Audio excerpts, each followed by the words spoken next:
So hello guys, so ikikwento ko nga pala ko sa inyo kung paano kami nagkatuloyan ng aking asawa. So ang asawa ko pala isang Bangladesh guys. So ayan, pag isa ka magkapag-asawa ka ng isang Bangladesh, karamihan sa kanila ay mga Muslim. So pag Muslim talaga guys, ang karamihan sa kanila at kalimitan ay parental marriage o iririto na kanyang mga magulang sa kapwa nila kakilala or kapamilya, basta iririto nila yan, hindi kagaya sa atin na tayo ang magpipili. So karamihan sa kanila ay parental marriage ang tawag sa kanila. So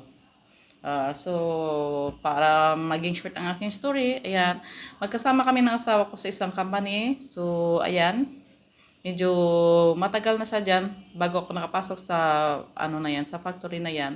So sa isang section lang kami at sa isang section na yan, siya ang pinaka-mother or head sa aming section. Siya yung head sa section na naghawak sa amin. So may mga kasama din ako mga Pilipino, halos Pilipino yung mga kasama kong nagtatrabaho dyan sa section na yan.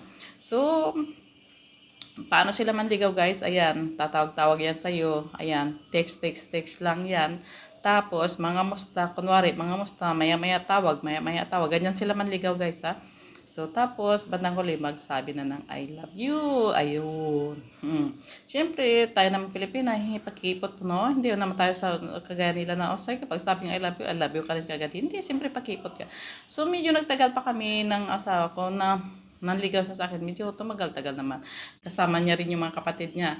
So, sa relasyon namin, hindi sabing smooth yung relasyon namin. Medyo may, may problema, no? Kasi ayaw din sa akin ng kapatid niya na isa.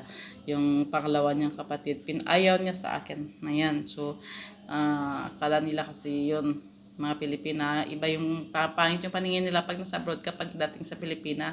Yung iba kasi mga Pilipina kakasira din kasi ng mga image, no? Yung Pilipina, sobrang mga basta, alam niyo na pag nasa abroad, pangit yung record ng mga Pilipina, halos.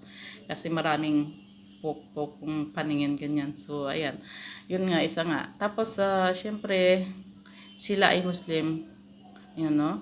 Bawal yun sa mga kanila.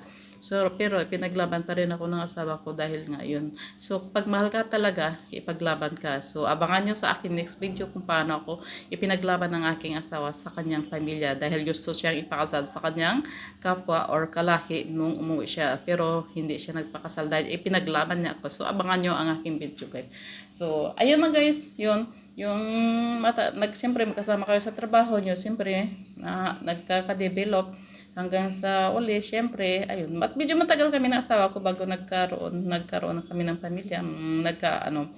Ayun, mga 2 years siguro bago ko, hindi naman mga 1 year siguro bago ko siya sinagot. Hindi makatagalan. Syempre, patatagalin mo pa kasi nagmamakawan na, ano ba, sabi niya may pag-asa pa ba ako sa iyo? O baka sabi niya, itatapon mo lang pagkatapos ng kasi nga, tinulungan niya ako magkaayos yung visa ko kasi mahirap sa factory na yun. So, sabi niya sa akin, baka itapon mo lang ako pagkatapos kita tulungan. Tinulungan niya akong magawa ng visa. So, yun lang.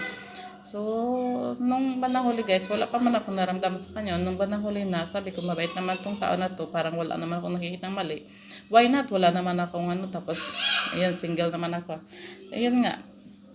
Parang bandang huli na develop na rin ako. O, ayan, sinagot ko na rin siya. Tapos, ayun, nagka-relasyon kami hanggang sa... Pero kahit nung nag-umpisa na kami ng relasyon, nung nalaman ng kapatid niya, naggalit sa akin. Ayan. Galit na galit. Pero yung sa niya kapatid, gustong-gusto ako. Ayan, nagpa-picture pa nga. Pero nung time na yun, nakita ang kapatid niya. Ang daming problema, no? Problema. Pero yung galit niyang kapatid niya yun, ayan, ka-close ko na nung nandito na kami sa Bangladesh. So, ayan. Ayan. So, gusto niyo mong abangan guys kung paano ako pinaglaban ng aking asawa. See you on my next video. Alam niyo naman pag, ganyan, pag may mga ganitong lahi guys, ano ko lang na hindi lahat ng ganitong lahi ay mababait. Paswertihan lang talaga. So, kayo sa mga Pilipina dyan, na mga kabayan ko, kapag may ganito kayong lahi ng mga boyfriend, mag-ingat-ingat kayo at kilalanin yung mabuti kung mabait talaga o hindi. Dahil maraming Pilipina ang nagsasuffer din dito, no? Kasi, hindi lahat ng mga ganitong lahi ay mababait, no? Alam naman natin kahit anong lahi, basta ingat-ingat na lang tayo at ingat sa pagpili ng mga lalaking ating makatuluyan. So, abangan nyo guys ang aking video kung paano kami tuluyan at paano ako nakapunta dito sa Bangladesh. See you on my next video. Thanks for watching.